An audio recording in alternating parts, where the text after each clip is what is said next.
What's up, wonderful people? Thank you very much for clicking this video. You are wonderful and lovely. You see, today's videos is a good compilation of all types of videos, good vibes videos. Watch till the end and spam the like button. Straight out of Africa with much love, peace, forgiveness, and unity as our message to the world. Tell us where you're watching from, man. Let's dive in. Watch till the end. Good vibes only. Scientists just found a dragon frozen in ice. A month ago, a scientist from Texas was on a research trip to Antarctica when he found something incredible. This all started when Ryan Hernandez was tasked with exploring Antarctica to find rare minerals buried deep under the ice. He searched for multiple miles when suddenly his scanner picked up something promising right below his feet. He quickly set up his equipment and began drilling. After 45 minutes, he suddenly saw something extraordinary. Inside the ice was the claw of a massive animal. The claw was unlike anything he had ever seen and was determined to find out what else was buried in the ice. After multiple hours of drilling, he got closer and couldn't believe what he saw. There seemed to be a massive dragon stuck in the ice. He still didn't have a clear view of it, but he knew it was something extraordinary. It took another 18 hours over the next 2 days to uncover the beast, but it was a 40-foot-long dragon in perfect condition. He could not believe what he had uncovered and took many pictures and videos of his discovery. As of yesterday, he just released the footage. To see it, press this icon in the bottom right, then scroll to more, then click on photos, and the footage will be sent to you. Oh my god!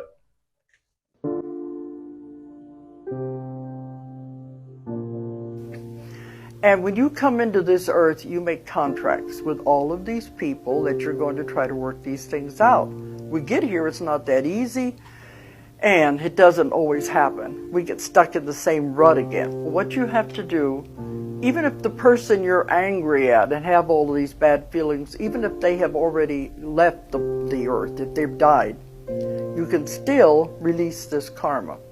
You don't have to go to the person and face them face to face. That's very hard to do. You can do it mentally. Picture yourself tearing up the contract with that person. Tell them, we tried. You do this mentally. We tried, we really tried, it didn't work. And you see yourself tearing it up and throwing it away.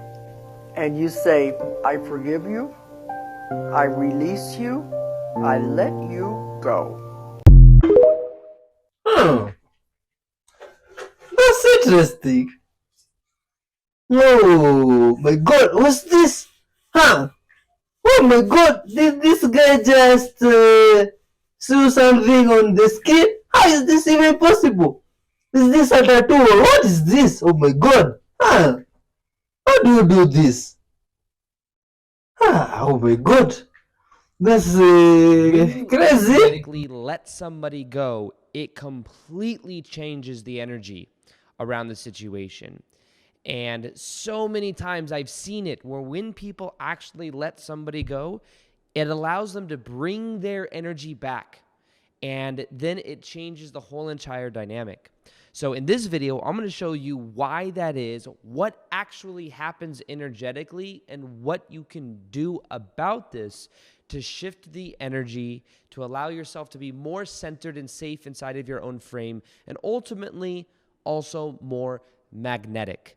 Now, when thinking about this and you look at it, have you ever seen this happen in your own life with friends, with family, with anybody you've seen go through this, where let's say somebody goes through a breakup and they're taking it really hard and it's really hard for them and they just can't get someone out of their mind. They're thinking about this person getting back to them. They're thinking of ways of like re-engaging with somebody else. But no matter what they do, it seems like it's actually making the situation worse. And then something might happen where they'll go out with friends, they'll go do something, maybe go on a vacation, or they'll start to focus on their own self-growth or something.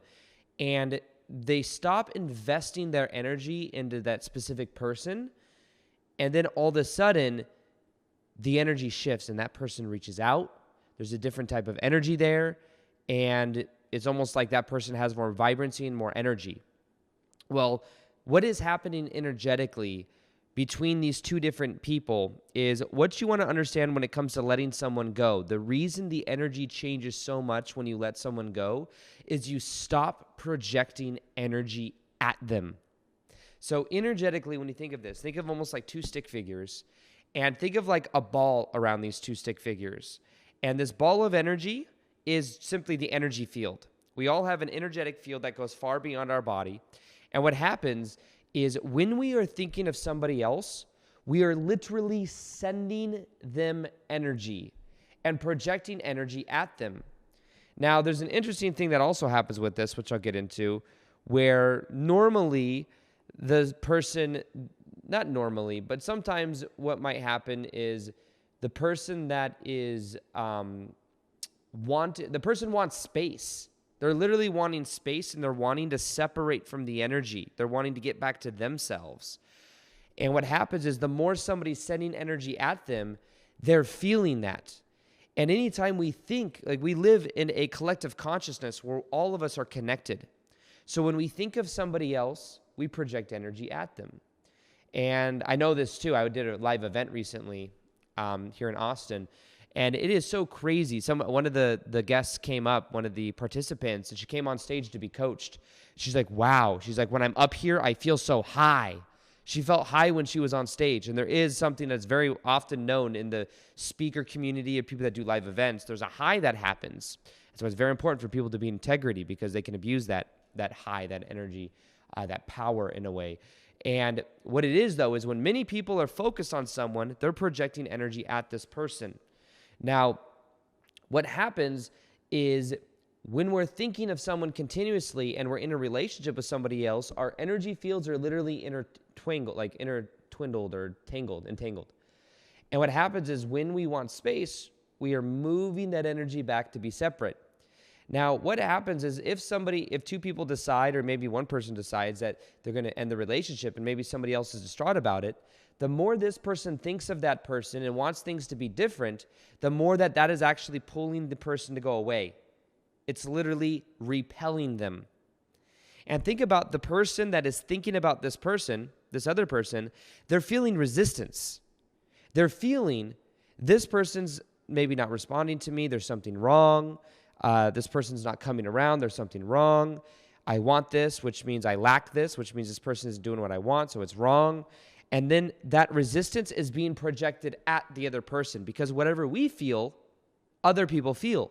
We're projecting it out to them. So in the energy of projecting that energy towards somebody else, they're literally feeling that energy and it is having them go away and walk away. Now, energetically, when you let go, it allows the energy to then clear, which then has a magnetizing effect. And this is what I'm talking about when I say I've seen this happen so many times, even in my own life. I remember one of my first girlfriends ever when I was in high school. I was in a relationship, I don't even know, like 6 months or something like that. And we were in a relationship, and then it was very hard for me. I did all these super crazy anxious attachment style stuff, or I would call all the time, we would talk, and what ended up happening towards the end is I had this pattern of choosing people that didn't choose me in a way, that kind of chose me, but kind of didn't. So I was in this pattern where what was happening is towards the end of it, it was getting frustrating, and I felt kind of like it was happening to me in a sense, where I was like, she's not getting back to me, she doesn't like me, and it even got to the point to where this person went to a school dance with somebody other than me, even though I was her boyfriend. And it was an interesting dynamic, and she got a lot of flack from her friends and other people for that. And I remember in that moment, I didn't feel chosen. And that was my trauma. I believed that I wasn't worthy enough to be chosen. But nonetheless, it was a dynamic where I was chasing that validation, that approval. And it was also, I was like 17, 18 years old. It was my first girlfriend ever because many of you know the story from 7 to 15. I had no freedom at all, so I wasn't even allowed to have a girlfriend at that time. But then what happened was something interesting. It was very hard. It was very challenging for me. And then like a month later, I started to make other friends. And then I started to date. And I had like other like dating potentials. And as I was exploring those, I really started to let go of this person. As I started to let go of this person, I stopped sending their energy. I stopped caring if she even called me. And I completely let it go. And then I was dating and kind of like just going on dates with somebody else. Well, interestingly enough, what happened is once this person felt that, after a month or two, and then noticing I wasn't chasing anymore, then she was all of a sudden calling me, crying, wanting to get back together. And it was this big situation thing. And I was completely unattached and had moved on. And I remember like it was so much easier for me because I'd already let go. Much love to everybody, man. And when nobody wakes you up in the morning, and when nobody waits for you at night, and when you can do whatever you want, what do you call it? Freedom or loneliness? But it is not so simple. Once you are free, you struggle to keep from becoming a slave again. And the weight of slavery is heavier than the weight of freedom. To be free means to be responsible, without excuses and without help from others. It is to walk naked and vulnerable, without the protective cloaks of pride or power. It is to stand in the wind and embrace the sun, without the protection of your shadow. To be free is to accept the responsibility of your own destiny, and with it, the realization that you can never be perfect, only whole.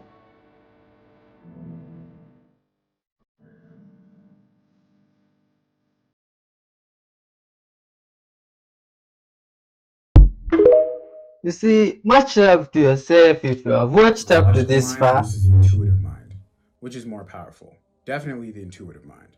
The logical mind and the intuitive mind work very differently. They can both bring you a lot of success, but one will bring you a lot more success with a lot less effort.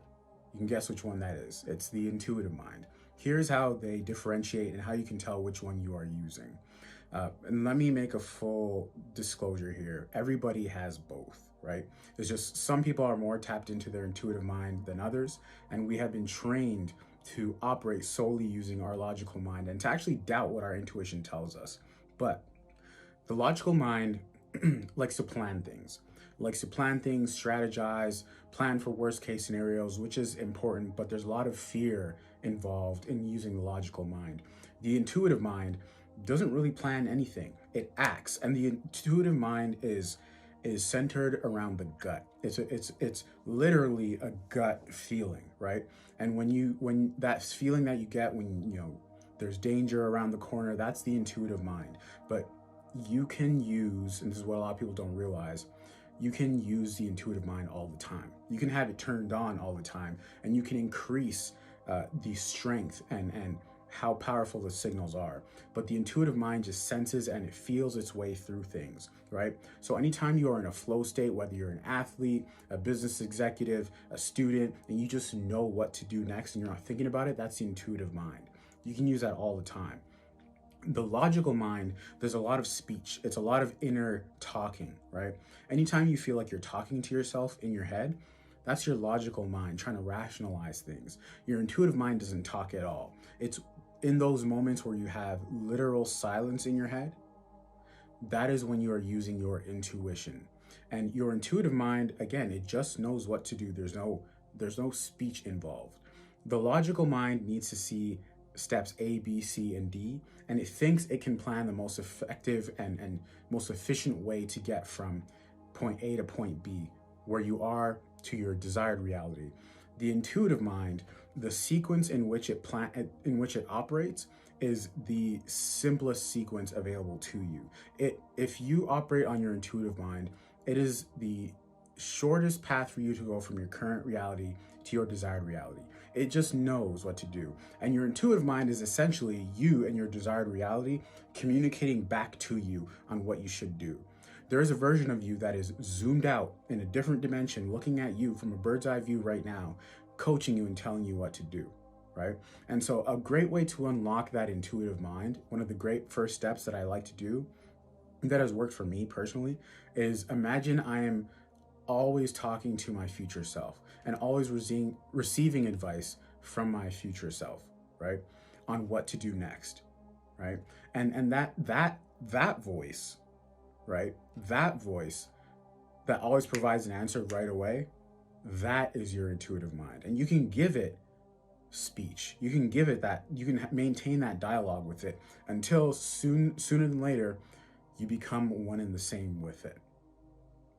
The intuitive mind, being able to shift from the using the logical mind primarily to primarily using the intuitive mind, will provide you massive transformation incredibly quickly in your life. You will start to see momentum generated incredibly quickly once you start being able to operate with the intuitive mind. And sooner than later, you will be able to call yourself an intuitive.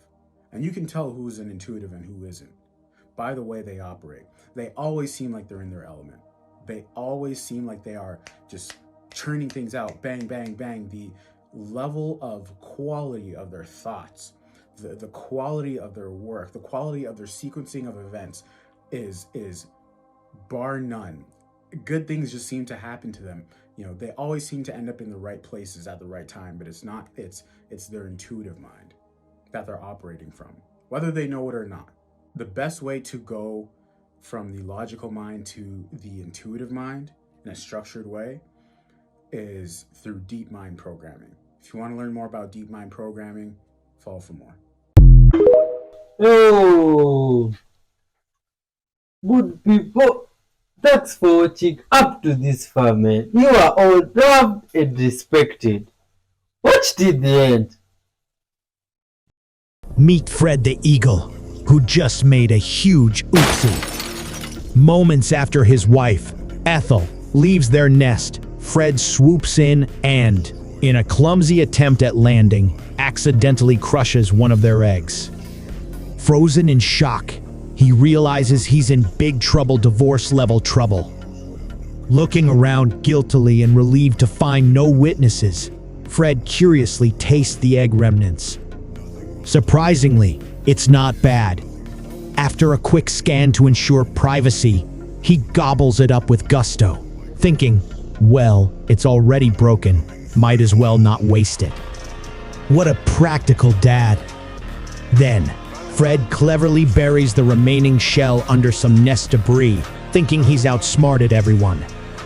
Once his cover-up is complete, he pretends nothing happened and resumes incubating the remaining egg, though clearly jittery about getting caught.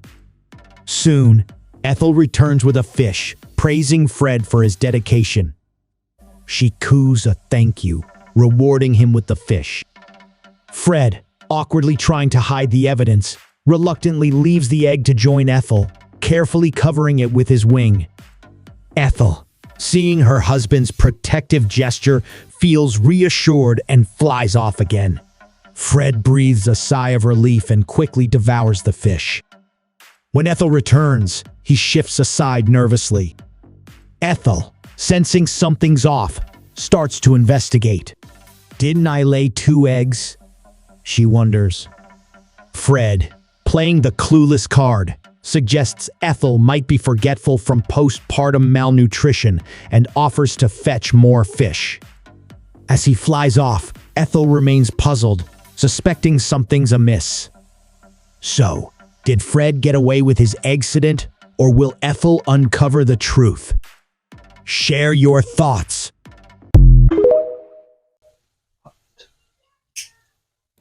Here are the signs that you can see dead people and are completely unaware of it.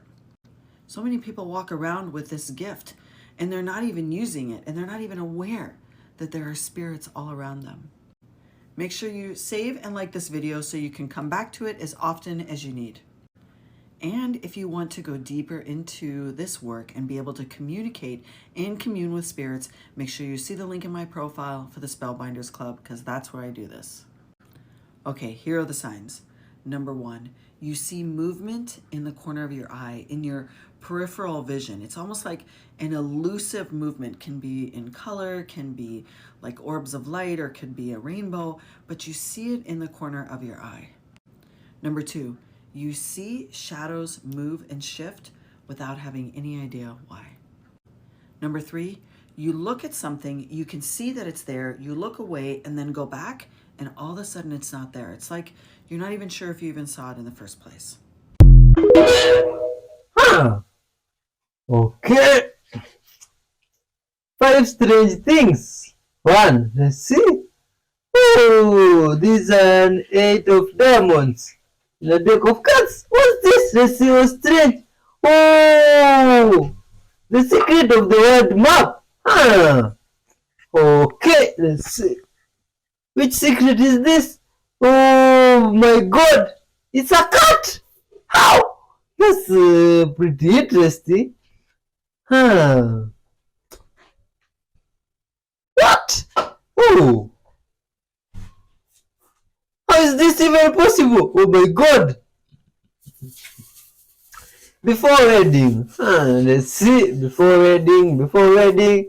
They look pretty cool and yo, after wedding. What's up with the guy? He looks pale and what? Huh. That's it. Crazy theory. Infinity chocolate. What do you do? Oh, what? Yeah. How is this even possible? In the 1910s, a filmmaker named Lev Kuleshov showed an audience 3 clips. The first one was of a bowl of soup, and then a man reacting to that bowl of soup. The next clip was much darker and depicted death, and then showed the actor reacting to it. And the final clip was of a beautiful woman lounging on a recliner, and the actor reacting to the clip. And if you were paying close enough attention to this, you would have noticed something. The clip of the actor reacting to these was the same clip every time, but the audience commented on the actor's ability to portray hunger and grief and lust. This is now what's known as the Kuleshov effect, where the audience projects what they think the actor is feeling onto that actor. Another famous example is Alfred Hitchcock filming himself smiling and then interspersing it with a clip of a mother playing with her child and of a woman lounging in a bikini. And when he talked about it in interviews, he would say, "This is a nostalgic old man and this is a dirty old man," even though it's the same footage. Remember, our brain sees things. We take light into our eyes and we send it to our visual cortex, but then we interpret what we're seeing, and we might see different things. We might see differences even if it's the exact same clip like Kuleshov did here. Once again, just showing light hits our eyes and goes into our brain, but our brain is the one that decides what we see. That's interesting.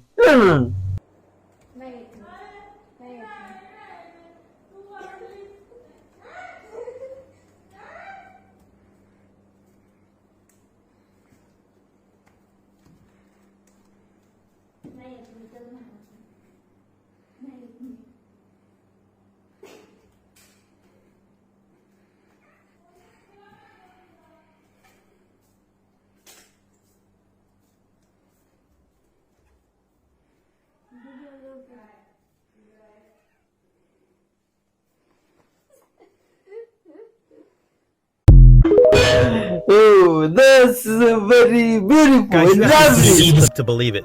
Roseanne Barr and Tucker Carlson are considering the possibility that society is being run by the Nephilim. Yeah, check this clip out and be sure to watch to the end. The people who run our society consider themselves gods, and that's why they're not explaining. They think they're more than human. Oh, obviously. Yeah, I go, they're not even human, because humans care about their environment and their neighbors, and humans care about, you know, other people's children. Of course. And humans care about living things. Yes. But they don't do any of that. And he goes, because they think they're more than human. Oh, I noticed. They That's why think they want to they're live forever. royals. They think they're like royals in a rarefied sphere of DNA or something above us. Like, did they come from another planet? You know, when I you can't hear people speculate on talk, that. I can't either. But This is the podcast to speculate on it, though. well, because some people say, you know, a lot of religious people, they're into some deep rabbit holes of things, and I don't know anything. Well, you can see why they are, though. I mean, speaking for myself, I have no idea what's going on. I don't know if this is the Nephilim, right? I was going to say. I don't. I know. Here we go. That's what I said. No. Let me just you, say. her. I said You're I fine. don't know Right. anything about that stuff. Okay, I'm a does. very ordinary middle-aged man who spent his life following politics, not Right. theology. But I do know that whatever's going on is very deep. Yeah. I've spent my whole life around politicians and seen decisions get made, interviewed people who run things, and what's happening now is qualitatively different. So different that it's not in the same category at all. No. This is hurting people for the sake of hurting them. This is lying for the sake of lying. This is, as the devil Power hates for the holy sake water, of- they hate the truth. You tell the truth about anything. It almost doesn't matter what it's about. It doesn't have to be about the next election. Right. That's It can right. just be about history, for example. Telling the truth about history. Why should that offend Well, anybody? that really pisses Periods me where off. everyone's dead. And we can't, of course, change the past, so there's nothing really at stake for us now, right? You would think people would welcome open-minded historical inquiry to get closer to what actually happened in whatever period or in whatever event. They hate that. Yes, they Well, do. what are you watching? You're watching someone who hates the truth because it's true. And there's no possible profit motive that is driving that. There's no political end that is driving that. They hate the truth because it's true. Now we're in the realm of theology. Royal bloodlines, the Nephilim, history being lied about? Guys, people are starting to get it. If you want more people to get it, you should check out Ancient Angels and send it to a friend because, guys, it's all about this. Love you guys. Oh my god! What do you guys think about all this? That a ghost might be watching you. And I say ghost lightly, meaning spirits from the other side of the veil are watching you. This is going to blow your mind, so make sure that you watch until the end to see if this is you. I like to say that the spirits are playing with you. And if this calls to you, meaning you want more of this, you want to know how and why they're trying to reach you, then make sure you use the link in my profile, go to the Spellbinders Club, and I have a specific level called Spirit Walkers. But if you don't want to play with them, and that isn't something that you're interested in, but it's still happening, then this is still for you. So watch this all the way through and then come back and comment if you've ever experienced this. First, do lights flicker on and off in the room? Strangely, without you doing anything, and you know the bulbs are secure and you haven't moved, and the lights flicker, that is surely a sign they're trying to get your attention. Do things randomly fall off the walls or move or completely disappear? Something that you knew was someplace and you wake up and it's not there, then they've been playing with you while you're sleeping. In my house, things fall off the walls all the time, and I usually just chuckle. I already know that they're there. I invite them in, and I know that it's their way of saying at that particular time something that I need to know. And here's the most important thing. Do you feel like you're being watched? Do you feel it in your body and you just know? It's almost like sometimes you're walking down the stairs or through your house and you turn around and look because you think someone's there. Guess what? There is. Spirits will come to you for specific reasons. They'll either have a message for you, they either reside in that location, and in most instances, it is to get your attention and give you communication from the other side of the veil. Tell me in the comments if you've ever experienced this, and I'll see you in the Spirit Walkers in Spellbinders Club. I just read something that says if reincarnation is real, I wonder how many people stare at their own art in museums, listen to music they made in a different life, and read books they don't remember writing. That's crazy. You're not seeing this video by accident. The universe has sent me to teach you how to remove bad energies, whether it's from people or even places that are dragging you down, draining you. And here's the fastest way to do it. Pull out a pen and paper, and whoever's affecting you, write their name down. It could be one name, it could be multiple names. If there's a place that you just visited, a mall or a concert that drained you, write that location down. As you write it down, now you bring the invisible into visible. That means you're bringing that energy from it being here, invisible, to paper. And now that paper contains that energy. Now when you have it, set an intention. I'm now ready to release all the energy from everything in this paper that's affecting me negatively. I'm releasing it now. And then get that paper and burn that paper. Because when you burn that paper, now you're transmuting that energy. And it changes forms, and it's now released from you, because you put it from your heart and your energy to the paper, and when you burn it, it's now released and it's transmuted and neutralized. So do that and watch yourself feel better shortly after. Huh. Good vibes till the end.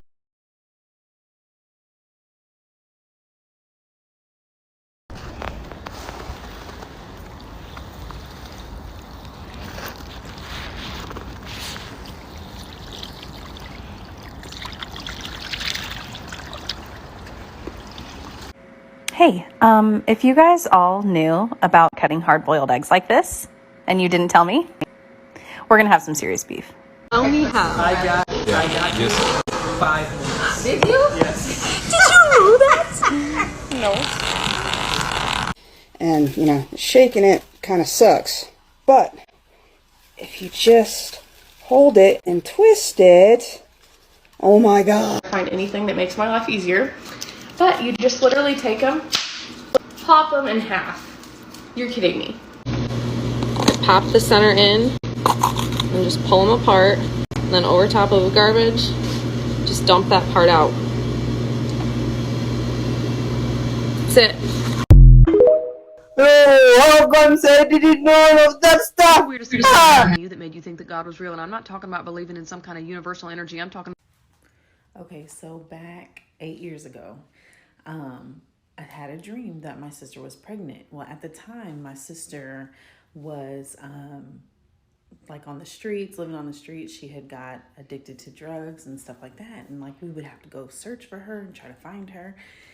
And so I had a dream that she was pregnant. So I called my mom and I was like, hey, I think my sister's pregnant. I was like, please do not tell me that. And I'm like, I don't know. You know, I usually have these dreams where things happen. So I called my mom and I'm like, she's pregnant. So a couple months go by, we finally get a hold of her and she tells us, sure enough, that she is pregnant. And so my mom would constantly check on her, try to figure out what was going on. And she told us that she was pregnant with a boy and that she was going to have a baby shower. So we're like, okay, it's a boy, right? Still, she's not living like probably the way you should be living when you're pregnant, but she had settled down with a guy and like she was doing better. So then I have this dream and this little girl came to me in the dream. And I remember she was like 5 years old and she had long jet black hair. And I remember that she had Asian eyes. And I was like, okay, this is a really weird dream. In the dream, she was talking to me like telepathically. She didn't say anything, but like we were communicating. And I really, when I woke up, I could not remember the conversation that we had, but I just felt so connected to whoever this was. So as the day goes by, like God just was dropping things in my spirit, like remember the dream. And for some reason, I thought it was like my daughter. And I was like, okay, well, I can't have any more kids. I had just had a kid actually. And he was like 6 months old. So I was like, there ain't no way. We had got all that fixed. So I wasn't going to have any more kids.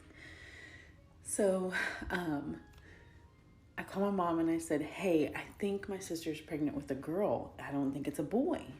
So all this time she had told us she was going to the doctor and such. She was not doing that. Well, of course, we know why, because she didn't want to get caught in what she was doing. So we were dirt broke, but God kept telling me that this is your daughter. Like, you're going to have this little girl. So I was like head first, like, that's my baby. I don't care. Like, I wasn't forceful or anything like that, but I was like, I need to prepare. So I was like searching all the CPS stuff and like Googling how your house needs to look, like all the things. And we were so broke. Like, we didn't have any extra money. We already had 4 kids. I had just had a kid. He was 6 months old. And so we got income tax, and you know, you get kind of rich when you get income tax. So I was like, okay, we're going to spend our income tax on getting prepared for a new baby. And so my husband, he is 100% behind me. He's like, whatever we need to do, we will do it.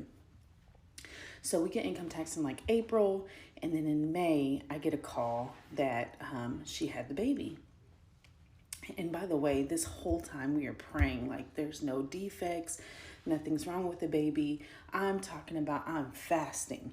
I'm in my prayer closet, like everything. I have the whole church praying, okay? So I get to the hospital and there were some issues with birth. So basically she had tried to give birth at home. The baby got stuck in the birth canal, and probably the fear of being caught and having the baby taken away, like all those things came into play, right?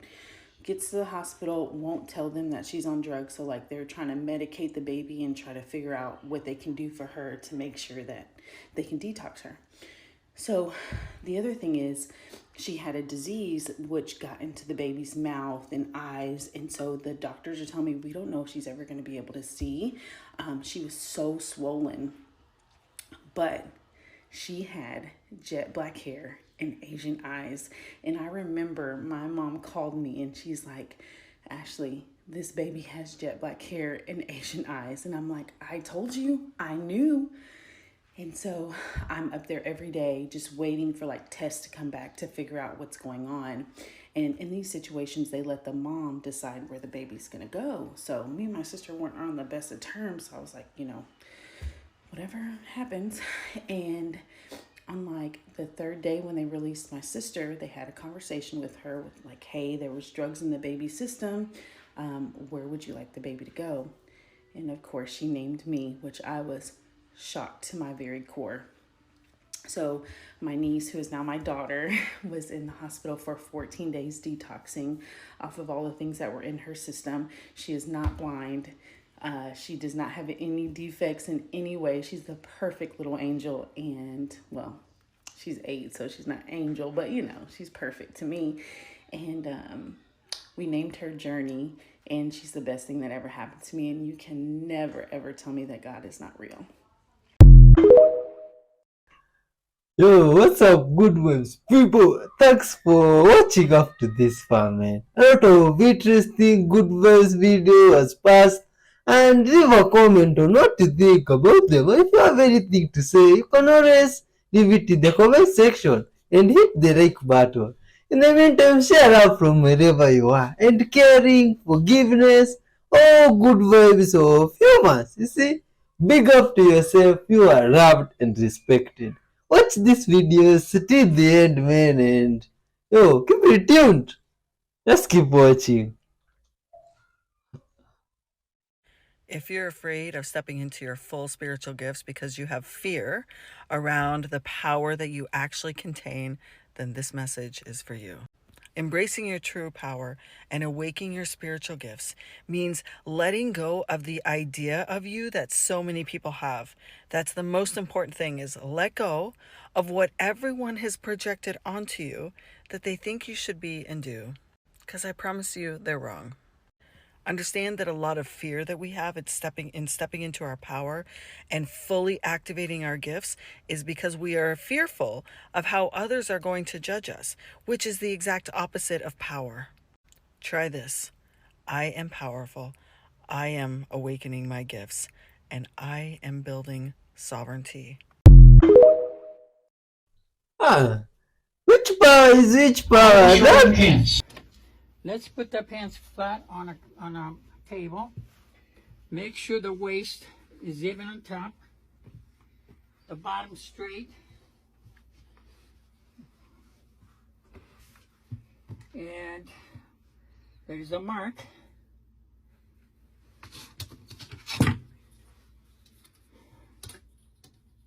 Back side a little longer. You draw your mark, bottom and inside.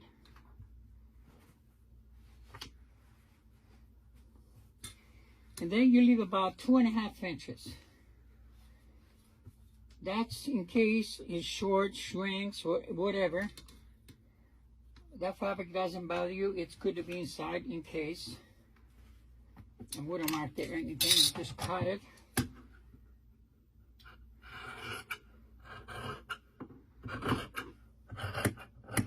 Now, you check the bottom wide-wise. It's exactly 9 inches. Now you check where the bottom of the fabric will be. It's 9 3/8. Now a lot of people, what they do is they take a scissor and cut the crease. You don't do that. That's sloppy. What you do draw a mark inside where the hem is gonna be. And then you let the seam out. This is about 3/8 of an inch wider up here. So you let this out 3/8 of an inch.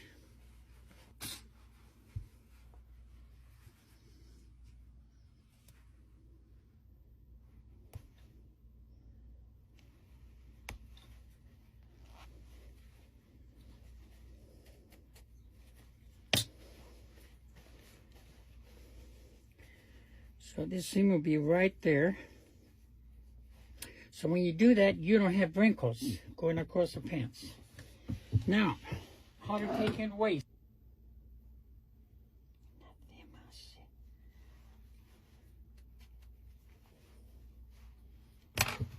I'm letting the seam out, so we don't have the wrinkles on the bottom of the pants. We're letting out 3/8 of an inch.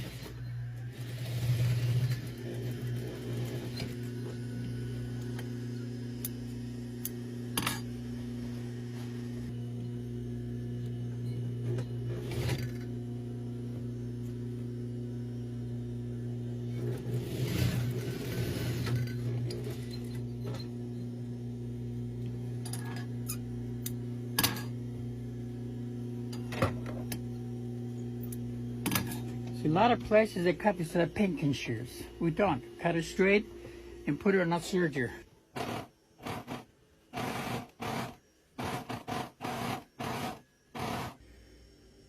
The reason we would do that, so the material doesn't fray. It puts a factory stitch on the bottom. Now we shorten the pants with the blind stitch, and the machine is adjust so the thread doesn't go through. I'll show you when I finish the bottom. This is what I call a hand machine.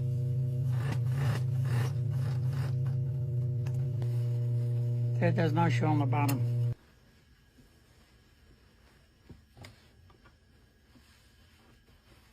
Now press the bottom.